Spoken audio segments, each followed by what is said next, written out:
दोस्तों ये कहानी है एक ऐसे इंसान की जो कि दिमाग से पूरी तरह पैदल होता है, लेकिन एक दिन जब उसका करोड़पति बाप उसे अपनी कंपनी का मालिक बनाने से मना कर देता है तो कैसे वो दिमाग से पैदल आदमी वापस स्कूल जाकर अपनी पढ़ाई को पूरी करता है और खुद को कंपनी का मालिक बनने के काबिल बनाता है। तो कहानी शुरू होती है और हम मुंशी प्रेमचंद नाम के एक आदमी को देखते हैं जो कि दिमाग से पूरी तरह पैदल होता है। मतलब कि वो 27 साल का है लेकिन उसका दिमाग किसी 10 साल के बच्चे की तरह है। वो दिन भर सिर्फ दारू पीता है और गंदी गंदी मैगजीन्स देखकर हाथ गाड़ी चलाता है। अब उसकी इन हरकतों से उसका बाप डीके बॉस बहुत ज्यादा परेशान रहता है क्योंकि वो अमेरिका के बड़े बड़े रेस्टोरेंट का मालिक है और वो चाहता है कि उसका बिजनेस आगे चलकर उसका बेटा संभाले। लेकिन अपने बेटे की ऐसी हरकतों को देखकर वो अक्सर ही सोचता है कि काश उस रात में हिलाकर सो गया होता। फिर एक दिन हम देखते हैं कि डीके बॉस अपने कुछ बिजनेस पार्टनर्स को अपने घर पर डिनर के लिए बुलाता है। उन्हीं में से एक गुड्डू घासलेट भी था जो कि उस कंपनी का वाइस प्रेसिडेंट था। दरअसल डीके बॉस ने इन लोगों को यहाँ पर अपने रिटायरमेंट के बारे में बताने के लिए बुलाया था, लेकिन फिर जब वो ये बात सबको बताने लगता है तभी मुंशी प्रेमचंद वहाँ पर चूतियों वाली हरकतें करके सबको इरिटेट करने लगता है। वहीं गुड्डू घासलेट भी मुंशी प्रेमचंद को बिल्कुल भी पसंद नहीं करता था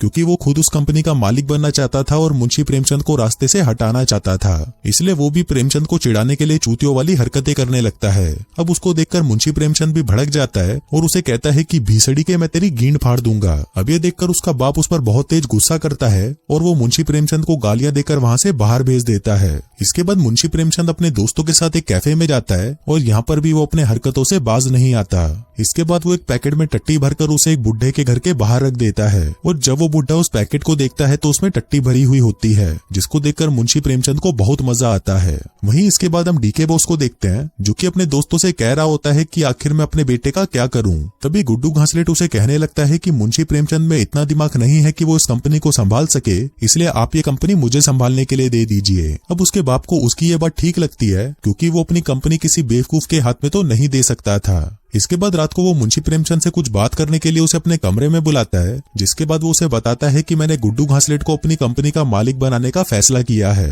क्योंकि वो अकेला ही है जो इस कंपनी को संभालने के लायक है। लेकिन ये बात सुनकर मुंशी प्रेमचंद भड़क जाता है और उसे कहता है कि आप अपने इतने काबिल बेटे को छोड़कर इस चूतिए को अपनी कंपनी का मालिक बनाना चाहते हो। इस पर बाप कहता है कि तुम इस कंपनी को नहीं चला सकते क्योंकि तुम इतने पढ़े लिखे नहीं हो कि कंपनी की स्पेलिंग भी बता सको। मुंशी प्रेमचंद कहता है लेकिन मैंने तो 10वीं पास कर रखी है ना, जिस पर उसका बाप कहता है कि वो भी इसलिए क्योंकि मैंने तुम्हारे टीचर को तुम्हें पास करने के लिए पैसे दिए थे, और इतना ही नहीं, फर्स्ट क्लास से लेकर स्कूल खत्म होने तक तुम्हारी सारी क्लास को पास करने के लिए मैंने तुम्हारे टीचर को रिश्वत दी थी। अब क्योंकि मुंशी प्रेमचंद सच में एक अनपढ़ गवार था इसलिए वो अपने बाप के खिलाफ भी नहीं जा सकता था, लेकिन वो अपनी कंपनी किसी और को नहीं देना चाहता था, इसलिए वो अपने बाप के साथ एक डील करता है।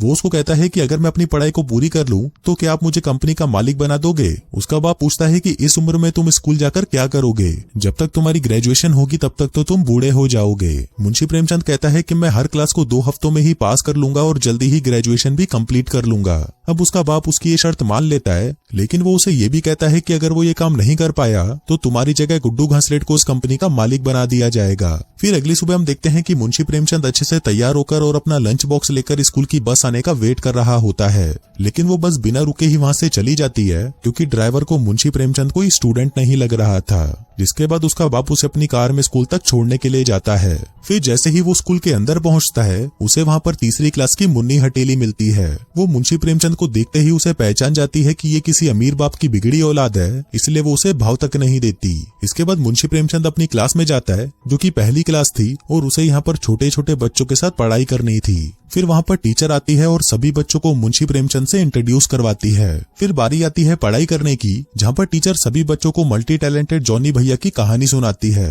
कहती है कि एक बार की बात है, एक बेचारी छोटी सी लड़की जिसका नाम मिया था, उसके घर का नल खराब हो गया था तो उसने फोन करके प्लम्बर को बुलाया। कुछ देर बाद उसके घर की घंटी बजी तो वहाँ पर एक टकला पर हट्टा कट्टा आदमी खड़ा हुआ था और उसका औजार भी बहुत बड़ा था। अब उस आदमी का बड़ा वाला औजार देखकर मिया खुश हो गई, जिसके बाद वो नल ठीक कराने से पहले उससे अपने कुएं में पानी भरवाने के लिए उसे अपने बेडरूम में ले गई। लेकिन ये कहानी सुनकर मुंशी प्रेमचंद भड़क जाता है और उसे कहता है कि तूने पूरी बात तो बताई नहीं कि उस लड़की का क्या हुआ। लेकिन टीचर उसे पूरी कहानी नहीं सुनाती क्योंकि वो देख चुकी थी कि मुंशी प्रेमचंद का औजार भी तैयार हो चुका था और वो कभी भी अपनी टीचर को बजा सकता था। फिर क्लास के बाद सभी बच्चों के खेलने की बारी आती है, जहाँ पर मुंशी प्रेमचंद सभी बच्चों की दबा कर लेता है और इसी के साथ उसका आज का ये दिन खत्म हो जाता है। फिर छुट्टी के वक्त जब वो घर जा रहा था तभी वो वहाँ पर एक पटाखा को देखता है जो कि अपने बच्चे को लेने आई थी। अब मुंशी प्रेमचंद उसे झूठ बोलने लगता है कि वो इस स्कूल का सिक्योरिटी गार्ड है, लेकिन जब उस औरत का बेटा बताता है कि मुंशी तो उसकी क्लास में ही पढ़ता है, तो वो औरत उसे चूतिया बोलकर वहां से चली जाती है।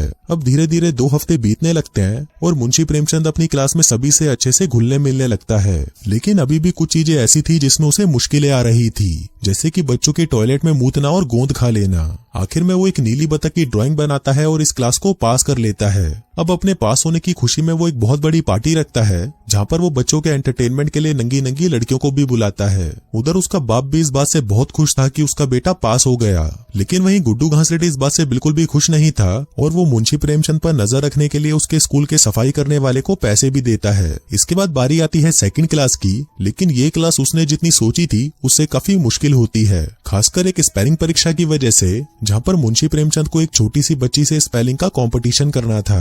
वहाँ पर टीचर उससे गंड घोसला की स्पेलिंग पूछती है, लेकिन वो लड़की उसे सही से नहीं बता पाती। वहीं मुंशी प्रेमचंद तुक्के से उसे स्पेलिंग को सही बता देता है और उस कंपटीशन को जीतकर वो 2nd क्लास को भी पास कर लेता है। जिसके बाद वो अपने घर पर पहले से भी बड़ी पार्टी रखता है, जहाँ पर वो इस बार वैश्याओं को बुलाता है ताकि सभी उनके साथ एंजॉय कर सकें। फिर अगले दिन वो 3rd क्लास में जाता है, जहाँ की टीचर होती है मुन्नी हटेली। यहाँ पर मुंशी प्रेमचंद उसको देखते ही पागल हो जाता है, लेकिन मुन्नी हटेली को वो बिल्कुल भी पसंद नहीं था। फिर हम देखते हैं कि एक बच्चा एक बुक को पढ़ने की कोशिश कर रहा था, लेकिन वहीं पीछे से मुंशी प्रेमचंद उसके पिछवाड़े में बार बार उंगली कर रहा था, जिसे गुस्सा होकर मुन्नी हटेली उसे धक्के देकर क्लास से निकाल देती है। आगे जब वो क्लास में पढ़ा रही थी, तभी उसकी नजर मुंशी प्रेमचंद पर पड़ती है, जो कि अपनी कॉपी में उसकी नंगी नंगी तस्वीरें बना रहा था। अब ये देखकर वो बहुत ज्यादा गुस्सा हो जाती है और उसे कहती है कि जाओ बोर्ड पर 100 बार लिखो कि मैं चूतिया हूँ। अब वो बाकी चीजें तो लिख देता है, लेकिन चूतिया शब्द वो ठीक से लिख नहीं पाता, जिस वजह से मुन्नी हटेली सभी के सामने उसका मजाक उड़ाती है। अब ये सुनकर मुंशी प्रेमचंद को गुस्सा आ जाता है और वो उसे रंडी बोलकर वहां से भाग जाता है। फिर अगली सुबह हम देखते हैं कि मुंशी प्रेमचंद बीमार होने का नाटक करने लगता है ताकि उसे स्कूल ना जाना पड़े, लेकिन तभी उसकी नौकरानी उसे कहती है कि अगर तुम घर पर ही रहे तो तुम्हें मेरा तबला बजाना होगा। अब ये सुनकर मुंशी डर जाता है और भागकर स्कूल आ जाता है, लेकिन स्कूल आकर वो अभी भी घबराया हुआ था, क्योंकि मुन्नी हटेली फिर से उसकी आज कहकर लेने वाली थी। लेकिन इस बार उसकी किस्मत अच्छी थी, क्योंकि आज मुन्नी हटेली की तबीयत खराब थी और उसकी जगह आज क्लास लेने स्कूल का प्रिंसिपल मिस्टर गोबरलाल आता है। फिर रिसेस के दौरान मुंशी प्रेमचंद देखता है कि उसकी बेंच के नीचे बहुत सारे कार्ड्स पड़े हैं, जो कि उसकी क्लास की लड़कियों ने उसे दिए थे। दरअसल आज वैलेंटाइंस डे था और क्लास की सभी लड़कियां उससे अपनी पिंकी पिटवाना चाहती थी। फिर अगले सीन में हम मुंशी प्रेमचंद को देखते हैं, जो कि अपने बेस्ट फ्रेंड टुन्नू लाल के साथ घर पर चिल मार रहा था, लेकिन तभी अचानक उसे मुन्नी हटेली की याद आने लगती है, तो वो फोन उठाकर उसे कॉल लगा देता है। लेकिन तभी वो फोन टुन्नू लाल को देता है और उसे कहता है कि तुम मुन्नी हटेली से पूछो कि क्या वो मुझे पसंद करती है या नहीं। टुन्नू लाल भी वैसा ही करता है और वो उसे पूछता है कि क्या तुम मुंशी प्रेमचंद से अपनी पिंकी पिटवाना चाहोगी। लेकिन तभी मुन्नी हटेली मुंशी प्रेमचंद को चूतिया बोलकर फोन काट देती है। फिर अगले सीन में हम देखते हैं कि आज स्कूल वाले सभी बच्चों को एक ट्रिप पर ले जा रहे थे। इसी दौरान बस में सभी बच्चे मुंशी प्रेमचंद से कहते हैं कि आज तो तुम्हें मुन्नी हटेली की चूचियां दबानी ही पड़ेंगी। मुंशी प्रेमचंद कहता है कि तुम लोग दबाने की बात तो छोड़ दो, मैं तो उसे पूरा निचोड़ कर रख दूंगा। जिसके बाद वो खड़ा होता है और गिरने का नाटक करते हुए उसकी चूचियों को दबाने की कोशिश करने लगता है। लेकिन तभी मुन्नी हटेली उसे कहती है कि अगर तुमने फिर से ये किया तो मैं तेरे गोटे काटकर उसके झुमके बना दूंगी। अब मुंशी प्रेमचंद को भी अपनी हरकतों को लेकर बुरा लग रहा था, इसलिए वो बाद में मुन्नी हटेली के पास जाकर उसे माफी मांगने लगता है, जिस पर मुन्नी हटेली भी उसे माफ कर देती है। इसके बाद मुंशी प्रेमचंद की नजर टुन्नू लाल पर पड़ती है, जो कि चुपचाप एक कोने में खड़ा हुआ था। अब वो उसके पास जाता है और देखता है कि टुन्नू लाल ने अपनी पैंट में ही मूत दिया है। अब अपने दोस्त की मदद करने के लिए वो भी अपनी पैंट को गीली कर देता है और सभी से कहता है कि पैंट में मूतना बहुत ही अच्छी बात है और इससे तुम सभी लोग कूल लगोगे। अब ये देखकर बाकी के सभी बच्चे भी उसका साथ देते हुए अपनी पैंट में मूत देते हैं। इसी दौरान मुन्नी हटेली भी ये सब देख रही होती है और टुन्नू लाल की मदद करता हुआ देखकर वो मुंशी प्रेमचंद को पसंद करने लगती है। जिसके कुछ दिनों बाद हम देखते हैं कि मुंशी प्रेमचंद 3rd क्लास भी पास कर लेता है और अब की बार वो इससे भी बड़ी पार्टी देता है, जहाँ पर सभी लोग पूरे नंगे होकर हर जगह पर मजदूरी कर रहे थे। हम देखते हैं कि इस पार्टी में मुन्नी हटेली भी आई होती है और वो मुंशी प्रेमचंद के पास होने की खुशी में उसे गिफ्ट भी देती है। इसके बाद मुंशी प्रेमचंद उसे अपना घर दिखाता है, कहता है कि मेरे पास बहुत पैसा है, बस एक बार तू मेरे लिए घोड़ी बन जा, मैं तुझे रानी बनाकर रखूंगा। अब वो गोल्ड डिगर मुन्नी हटेली भी उसकी बात मान जाती है, जिसके बाद वो दोनों मजदूरी करने के लिए एक टेंट में चले चले जाते हैं। अब वो दोनों अपना कार्यक्रम शुरू करने ही वाले थे कि तभी वहाँ पर उसका नौकर आता है और उसे कहता है कि सर आप गुड्डू घासलेट से जरा बचकर रहना, वो साला एक नंबर का चूतिया आदमी है। लेकिन मुंशी प्रेमचंद का ध्यान अभी मजदूरी पर था, इसलिए वो अपने नौकर की बातों पर ध्यान नहीं देता। फिर अगले दिन हम देखते हैं कि मुंशी प्रेमचंद स्कूल में मन लगाकर पढ़ाई करने लगता है और कुछ ही दिनों में वो 4th क्लास भी पास कर लेता है। वहीं उसे मुन्नी हटेली से मिले हुए काफी टाइम हो गया था, इसलिए जब भी वो उसे याद करता था तो वो उसकी तस्वीर देखकर अपना सामान हिला लिया करता था। अब धीरे धीरे वक्त बीतता है और मुंशी प्रेमचंद एक एक करके सभी क्लास को पास करने लगता है। इसके बाद जब वो 8वीं क्लास पास करता है तो वो अब तक की सबसे बेस्ट पार्टी रखता है। वहीं दूसरी तरफ हम गुड्डू घासलेट को देखते हैं जो कि मुंशी प्रेमचंद के प्रिंसिपल को ब्लैकमेल करने लगता है।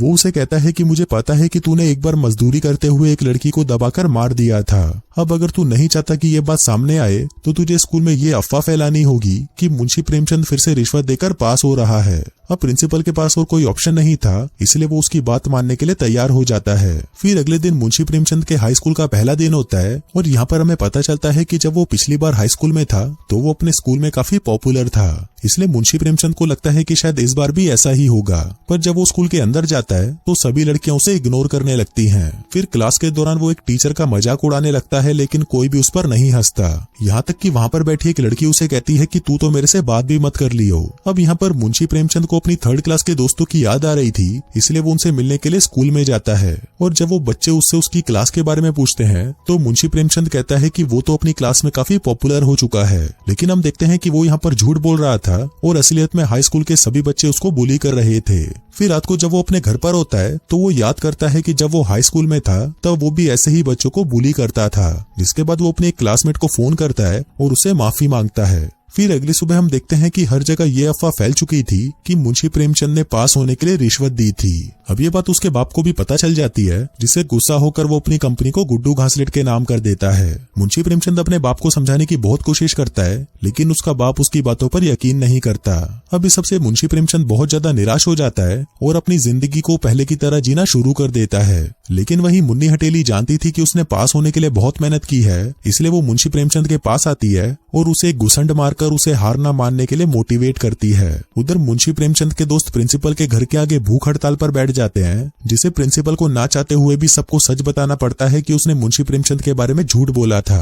अब क्योंकि सच सबके सामने आ चुका था तो उसका बाप फिर से उसे अपनी पढ़ाई जारी रखने को कहता है, लेकिन तभी गुड्डू घासलेट उसे मना करने लगता है और कहता है कि अब इन चीजों का कोई फायदा नहीं, एक गधा तो गधा ही रहेगा, कभी घोड़ा नहीं बन सकता। अब इस बात से मुंशी प्रेमचंद को गुस्सा आ जाता है और वो गुड्डू घासलेट को चैलेंज करता है कि वो पढ़ाई में उससे ज्यादा होशियार है, इसलिए अगर सभी टेस्ट में जो भी ज्यादा नंबर लाएगा कंपनी उसके नाम हो जाएगी। अब गुड्डू घासलेट भी उसके चैलेंज को एक्सेप्ट कर लेता है और अगले दिन वो दोनों टेस्ट देने के लिए स्कूल पहुंचते हैं। अब पहला टेस्ट मैथ्स का होता है, जिसमें मुंशी प्रेमचंद बुरी तरह से हार जाता है। इसके बाद अगला टेस्ट कुकिंग का होता है और यहाँ पर मुंशी प्रेमचंद एक अच्छा सा पाई बनाकर इस टेस्ट को पास कर लेता है। इसके बाद कुछ टेस्ट और होते हैं, जिसमें एक तो गुड्डू घासलेट और एक मुंशी प्रेमचंद जीत जाता है। लेकिन फिर अगले दिन एक फाइनल टेस्ट होने वाला था, जिसको जीतने वाला कंपनी का मालिक बनेगा। अब टेस्ट शुरू होता है और मुंशी प्रेमचंद यहाँ पर बहुत अच्छा परफॉर्म कर रहा था, लेकिन उसे जीतता हुआ देखकर गुड्डू घासलेट गुस्सा हो जाता है और अपनी बंदूक निकालकर मुंशी प्रेमचंद को मारने की कोशिश करने लगता है। लेकिन तभी वहाँ पर उसका एक नौकर आता है और वो गुड्डू घासलेट के पिछवाड़े पर गोली मारकर उसे घायल कर देता है। फिर अगली सुबह हम देखते हैं कि एक सेरेमनी रखी जाती है, जहाँ पर डीके बॉस अपना सारा बिजनेस मुंशी प्रेमचंद के नाम करने वाला था, लेकिन तभी मुंशी प्रेमचंद मालिक बनने से मना कर देता है।